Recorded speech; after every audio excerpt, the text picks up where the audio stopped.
Hey everyone, I'm Daniel. I'm an editor at Nintendo Wire and I'm here to talk about everyone's favorite mobile Animal Crossing game, Animal Crossing Pocket Camp. Yes, that's right. It's the game that makes you wonder what's the point of even having a wallet if I'm just going to throw away all my money trying to get these adorable Hello Kitty items. But I'm not here to just talk about Pocket Camp.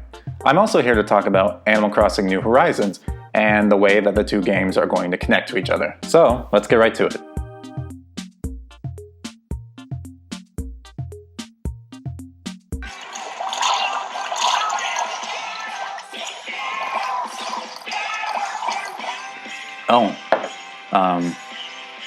They won't. That's right. It was announced during E3 2019 that the two games will not have any integration despite connectivity with the mainline titles being a touted feature when Pocket Camp was announced back in 2016. Nintendo will design Pocket Camp so that it'll be connected with the world of Animal Crossing for dedicated gaming systems. By playing both Animal Crossing games, users will find increased enjoyment. There's nothing on this. That catalog you've been working on full of expensive fortune cookie furniture? Well, it's staying on your phone. That character you've invested in for the past year and a half? They're just gonna continue camping. Forever. It's a disappointing revelation for sure. I enjoy Pocket Camp for what it is, as much of a cash grab it can be at times. But part of the reason I've been so heavily invested in the game since its launch is because of this apparent connectivity. This isn't a deal breaker. I still have fun playing the game, participating in events, and customizing my campsite and character. Although there are some aspects of Pocket Camp that frustrate or confuse me. Can we get some normal freaking shoes in this game? Like, come on. A few months ago, I put together my list of my top 14 most wanted things for Animal Crossing for Nintendo Switch before the reveal of New Horizons. In that list, which you can check out at our website by following the link in the video description, I promised some ideas about Pocket Camp connectivity. And while those dreams are dead and buried now, I still wanted to share with you what I imagined that connectivity to be like. So, here we go. Here's how I pictured Pocket Camp and New Horizons connecting. This is probably the most basic level of game-to-game integration I can think of. We got a character transfer feature in City Folk, where we could carry over a Wild World villager into the game. I'd imagine Pocket Camp players to have the ability to figuratively, and quite literally, pack up their RVs and move them over to their New Horizons town. This would create a duplicate of their Pocket Camp character on the Switch, along with their whole catalog of furniture, clothing, and collectibles. Yep, that's right. That would mean the whole vast catalog of event furniture and all those sweet items you remortgaged your house for would be available in New Horizons. Consequently, New Horizons would be constantly updated to have parity with Pocket Camp. Whenever a new fortune cookie or gyrodite scavenger hunt dropped in Pocket Camp, all those items would be made available in New Horizons too, if you transferred them over. This would be a great way to keep players invested in both titles, and would allow Nintendo to keep nickel and diming us for content while prohibiting microtransactions in New Horizons, but with the added benefit of being able to use our expensive junk on the Switch too. But what about those who don't play Pocket Camp? To that I say, what about them? They have the gall to call themselves true Animal Crossing fans when they haven't spent upwards of $700 trying to get a Hello Kitty couch? Oh, what's it gonna be? Great. Just kidding. Not playing Pocket Camp doesn't make you any less passionate about the series. For those who want stuff from the Pocket Camp catalog in New Horizons but don't have a character to transfer over, or just don't have a certain item, I have a few other ideas for how to obtain these items. Maybe on occasion, Red could poke by your island in his shady tent and sell special Pocket Camp furniture, like items from Lobo's Solo Table Cookie or Cherry's Rockin' Cookie. If not Red, then perhaps Harvey could fill this role. After all, he was only invented to sell Happy Home Designer furniture in New Leaf following the Welcome Amiibo update. This would be a natural evolution for him, especially since he already ran a campground in that game. Now, I know what you're thinking. Complete catalog parity? Constant updates? That sounds like a ton of work for the developers. It's completely unrealistic. Yeah, I hear you. And you know what? I agree. But this is my wish list of already shattered dreams, so I'm gonna build it however I like. When you transfer your character from Pocket Camp into New Horizons, I imagine you'd arrive in your RV, which you could then redecorate at your leisure. Whenever you want, you could then send your character back to Pocket Camp to pick up any items you got on your phone in the meantime. Maybe Twiggy's stick bird cookie came out in the time since your initial transfer, and you've bankrupted your entire family collecting all the items. Just climb aboard your RV you spent your college fund decorating, head back over to your Pocket Camp campsite, and update your catalog to use the New Horizons.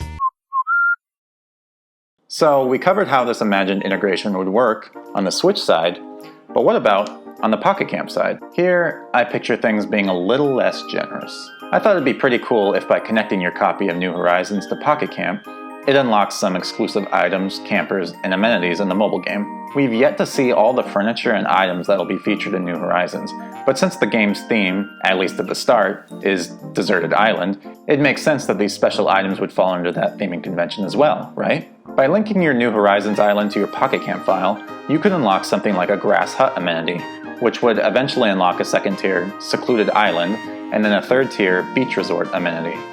All three amenities would fall under the generic theme category, but it'd be even cooler if they invented a special tropical or island essence and theme that all the New Horizons exclusive stuff fell under. After all, we haven't had any new themes or essences or even amenities in a while, have we? Thanks, Trashbird. The grass hut is pretty self-explanatory, so I don't think I need to describe it to you, but in case I'm wrong, here's a photo of a grass hut I found on Google. Okay, now picture that in Pocket Camp. And there you go. For the Secluded Island Tier 2 amenity, I'm thinking a small island surrounded by a ring of water with a pair of palm trees and like a beach towel where your campers could lay out and tan. That portable radio seen in the Animal Crossing New Horizons debut trailer could also be there, playing an islandy rendition of the New Horizons theme song with steel drums, a pan flute, and a marimba. The Beach Resort Tier 3 amenity would take everything quiet and peaceful about the Secluded Island amenity and just burn it all down. In their place would be a tall hotel building, kind of like the high-rise office building amenity, also surrounded by palm trees, with a hot tub at its base that could seat 2 campers. And then the pair could sip the purely innocuous and not at all alcoholic vacation juice recently added to Animal Crossing Pocket Camp during the Pascal's Crunchy Munchies gardening event. The perfect drink to help forget all about your impending leaf ticket-induced home foreclosure. There are a few ways Nintendo could go about having players unlocking these amenities. If they take the generic theme approach, players could just have them all immediately unlocked after linking New Horizons to Pocket Camp. But if they went with my idea of adding a new tropical or island theme, we'd use the associated essence to craft everything. And we'd get that essence through new campers added to Pocket Camp. Every tropical or island camper would be directly pulled from New Horizons, all the freshman animals making their big Animal Crossing series debuts in that game. After all, we're probably getting a ton of newbies. Look at New Leaf. That game introduced a whopping 100 new villagers. These tropical or island campers would be island themed, dressed in tropical shirts and sunglasses and shorts or something. Since I'm thinking there'll be so many new ones, not all animals introduced in New Horizons would be brought to Pocket Camp this way. Just a handful. The rest would be released normally or through treasure maps and batches over time, like Pocket Camp has done in the past. Finally, I was thinking Pocket Camp players could unlock some special in-game furniture for connecting to New Horizons, which is actually the only thing confirmed to actually be happening. Although the games will not connect directly, IGN says there are already collaboration items being planned for New Horizons and Pocket Camp. Realistically, this is probably just going to be like what we saw with Splatoon 2, Mario, and the Sanrio crossover events. My idea for the unlockable furniture had them all categorized as tropical or island, and then all being new items introduced in New Horizons. This wouldn't be as crazy as the entire Pocket Camp catalog appearing on the Switch. Just 20 or so of the coolest new items, probably island-oriented, Nintendo is dropping on us in New Horizons. Another big idea I had was the ability to invite any of your befriended campers in Pocket Camp over to your island in New Horizons. If you have a bunch of dreamies in your Pocket Camp game that you want in your New Horizons one, you'd be able to simply talk to them and invite them over to move to your island. In New Horizons, they'll arrive in the clothing you'd given them in Pocket Camp, along with your friendship level, should that or a similar system return in the Switch game. But what about all those characters in Pocket Camp? Would they disappear? No. After all, they're just camping there. I'm thinking some in-game dialogue could change to reflect the fact that their true home is now your New Horizons island. So maybe they could bring up your town name from time to time and stroke your ego a bit about how awesome life there is. So this was something that I talked about in my broader wish list for Animal Crossing for Nintendo Switch, the return of RVs in New Horizons. But given that we know that the new game is set on a deserted island, I'm just gonna go out on a limb here and say that driving an RV to it just isn't practical. But since we're doing away with silly notions of what's practical and what isn't in this video about stuff that the developers of Animal Crossing New Horizons have already said isn't happening at all, let's just dive right in here. My idea originally was that players in the Switch game would be able to purchase an RV from Giovanni, Carlo, and Pepe, who'd set up shop somewhere in your town. You'd be able to customize it just like in Pocket Camp, but also take it when visiting other players' towns. So these would act like homes away from home, and your friends would be able to go inside and admire your RV and all the creativity and effort you put into it. Then sometimes, you'd be able to find other RVs dotted around your town, downloaded through the internet, and go inside to check them out.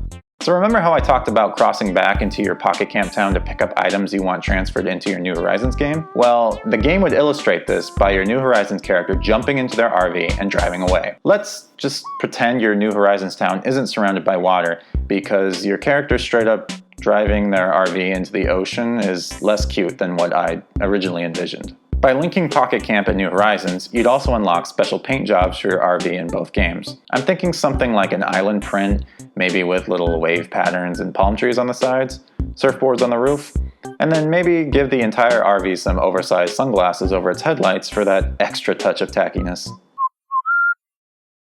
So, since none of this is actually happening, let's talk about what Nintendo means when they say collaboration items are coming to both games. First, I'm making a bold prediction.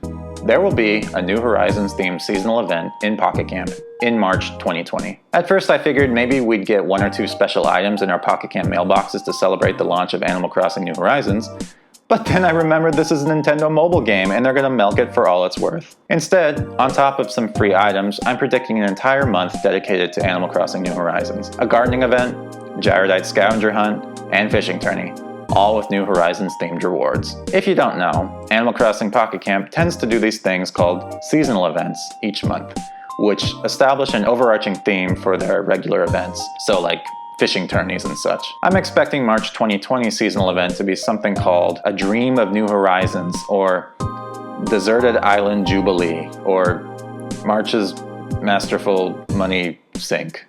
You can quote me on that. Oh, and of course, there will be some exclusive New Horizons themed items you can only craft with Leaf tickets, because it wouldn't be a Deserted Island Jubilee without them. We'll also get new campers from New Horizons over time.